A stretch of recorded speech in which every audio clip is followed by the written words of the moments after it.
ओम नमो भगवते वासुदेवाय नमः। ओम नमो भगवते वासुदेवाय नमः। ओम नमो भगवते वासुदेवाय नमः। इस प्रकार से हम लोगों का श्रीमद् भागवत सुधा सागर का चौथा दिन, चौथा भाग हम लोग सुना रहे हैं। और इसमें महात्म्य है, भागवत का महात्म्य को पहले हम लोग पूर्ण करेंगे, फिर धीरे धीरे करके आगे बढ़ते जाएंगे। जय हिंद, जय भारत में आपका संपूर्ण गीता सार संस्कृत और हिंदी में उपलब्ध है। वक्ता राम नरेश झा के माध्यम से आप लोग उसे सुने और बार बार सुने, उसका लाभ उठाएं। मेरा निवेदन यही है, अपने भी लाभ उठाएं, अपने परिवार, अपने राष्ट्र के लिए निर्माण में अपना सहयोग प्रदान करें। अपने बच्चों को अपने राष्ट्र के निर्माण में जरूर कुछ न कुछ अंश को सहयोग के रूप में और गीता के रूप में जरूर धारण करें हम लोग। नमस्कार, धन्यवाद। नारद जी ने कहा, साध्वी मैं अपने हृदय में ज्ञान दृष्टि से तुम्हारे संपूर्ण दुखों का कारण देखता हूँ। तुम्हें विषाद नहीं करना चाहिए, श्री हरि तुम्हारा कल्याण करेंगे। सूत जी कहते हैं मुनिवर नारद जी एक क्षण में ही उसका कारण जानकर कहा। नारद जी ने कहा, देवी सावधान होकर सुनो, यह दारुण कलयुग है। इसी से इस समय सदाचार, योग मार्ग और तप आदि सभी लुप्त हो गए हैं। लोग सठता और दुष्कर्म में लगकर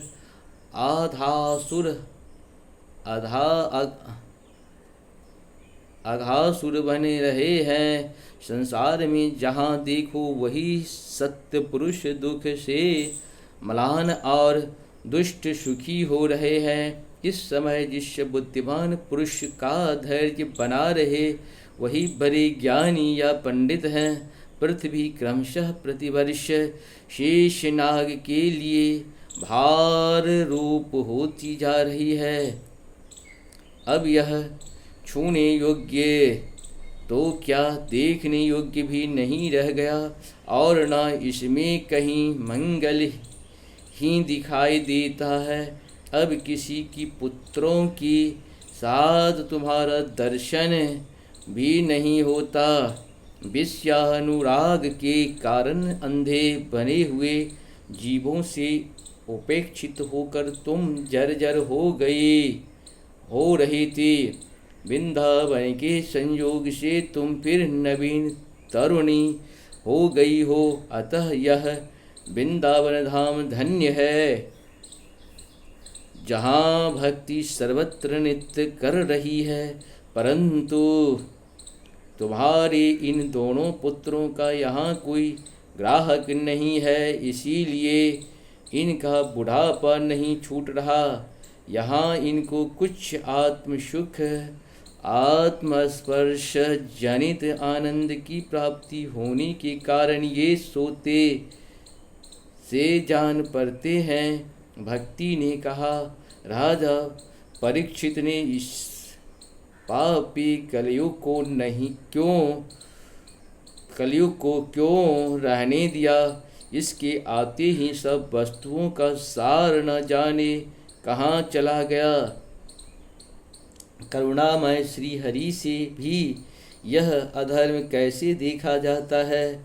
मुने, मेरा यह संदेह दूर कीजिए। आपके वचनों से मुझे बड़ी शांति मिली है।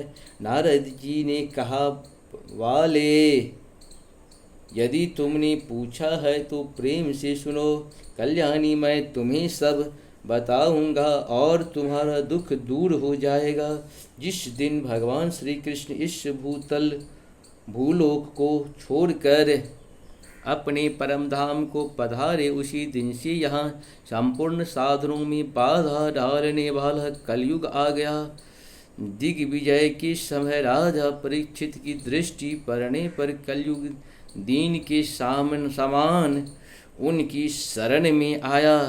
भ्रमर के समान सार ग्राह राजा ने यह निश्चय किया कि इसका वध मुझे नहीं करना चाहिए, क्योंकि जो फल तपस्या, योग और समाधि से नहीं मिलता, कलयुग में वही फल श्री हरि कीर्तन से ही भली भांति मिल जाता है। इस प्रकार सारहीन होने पर भी उसे इस एक ही दृष्टि से सारयुक्त देखकर उन्होंने कलयुग में उत्पन्न होने वाले जीवों के सुखों के लिए ही इसे रहने दिया था। इस समय लोगों के कुकर्म में प्रवृत्त होने के कारण सभी वस्तुओं का सार निकल गया है और पृथ्वी के सारे पदार्थ बीजहीन भूसी के समान हो गए हैं। ब्राह्मण केवल अन्य धनादि के लोभवश घर घर एवं जन जन को भगवत की कथा सुनाने लगे हैं, इसीलिए कथा का सार चला गया।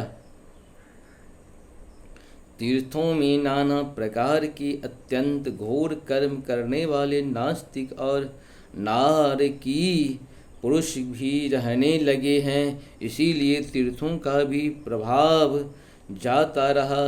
जिनका चित्त निरंतर काम, क्रोध, महान लोभ और तृष्णा से लपटा रहता है, वे भी तपस्या की ढोंग करने लगे हैं, इसीलिए तप का भी सार निकल गया।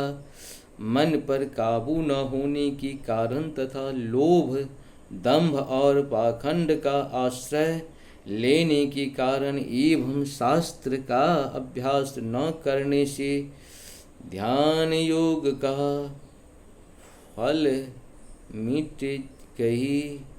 पंडितों का यह दशा है कि वे अपनी स्त्रियों के साथ भैंसों की तरह रमन करते हैं। उनके संतान पैदा करने की ही कुशलता पाई जाती है। मुक्ति साधन में वे सर्वथा अकुशल हैं। संप्रदायानुसार प्राप्त हुए वैष्णवता भी कहीं देखने में नहीं आती। इस प्रकार जगह जगह सभी वस्तुओं का सार लुप्त हो गया है। यह तो इस युग का स्वभाव ही है, इसमें किसी का दोष नहीं है। इसी से पुंडरीकाक्ष भगवान बहुत समीप रहते हुए भी यह सब सह रहे हैं। सूत जी कहते हैं, शौनक जी, इस प्रकार देवर्षि नारद के वचन सुनकर भक्ति को बड़ा आश्चर्य हुआ। फिर उसने जो कुछ कहा उसे सुनिए। भक्ति ने कहा, देवर्षि, आप धन्य हैं। मेरा बड़ा सौभाग्य था जो आपका समागम हुआ।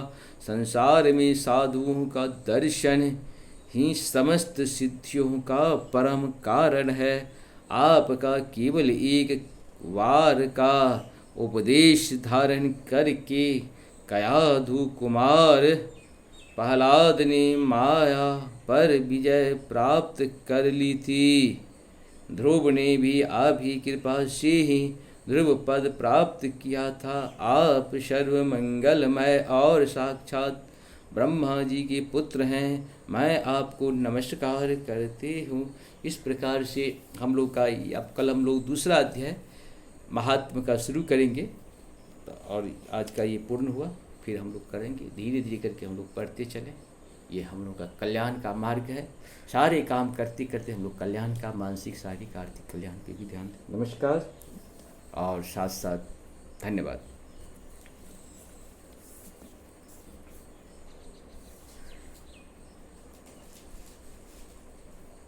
सॉरी।